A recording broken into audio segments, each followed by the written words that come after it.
These words represent different hypothesis testings, and we need to understand what function these have regarding hypothesis testing. And it all boils down to understanding your variables, whether they are continuous variables or attribute data. You would know that continuous variables are your interval or ratio data.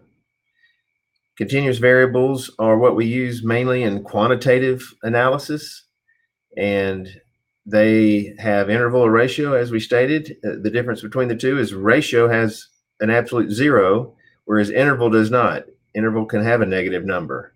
Ratio would be something like height. You can't go below zero in your height, whereas interval could be temperature, because you can go to negative numbers on temperature. Then the attribute data is the ordinal or nominal data. Nominal being yes, no answers, or male, female, or colors, whereas ordinal would be rankings on a satisfactory index, for an example.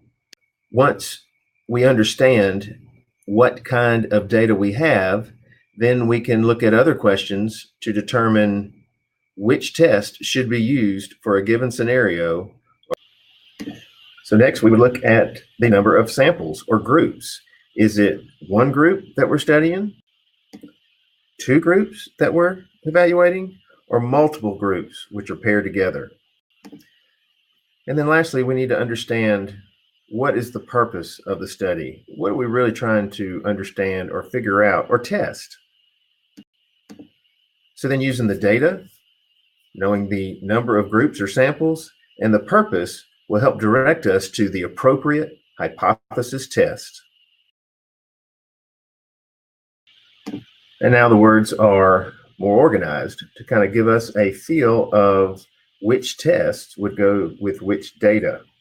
And when we determined our data, therefore what variables we have and the number of groups, and then the purpose of the study, we can determine which test is most appropriate for our data. For an example, we determined that it is an interval data for the independent and dependent variables. We know that we have two groups that we're studying a difference between, and therefore we would have to use the t-test, and it could be a paired t-test or an independent t-test.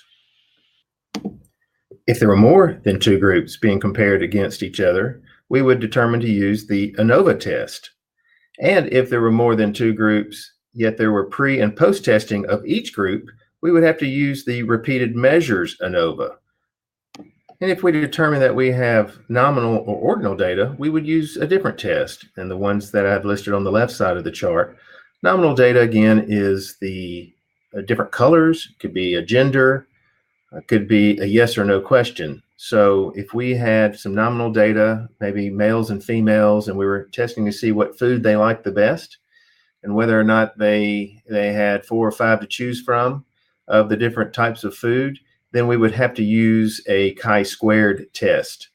And then if we had ordinal information like a ranking or a satisfactory index, then you could use a test for proportion. So you can see, if you recognize the type of data you have, how many samples or groups there are, and then really the ultimate purpose of the study, you can easily decide which test is best for your hypothesis. Thank you.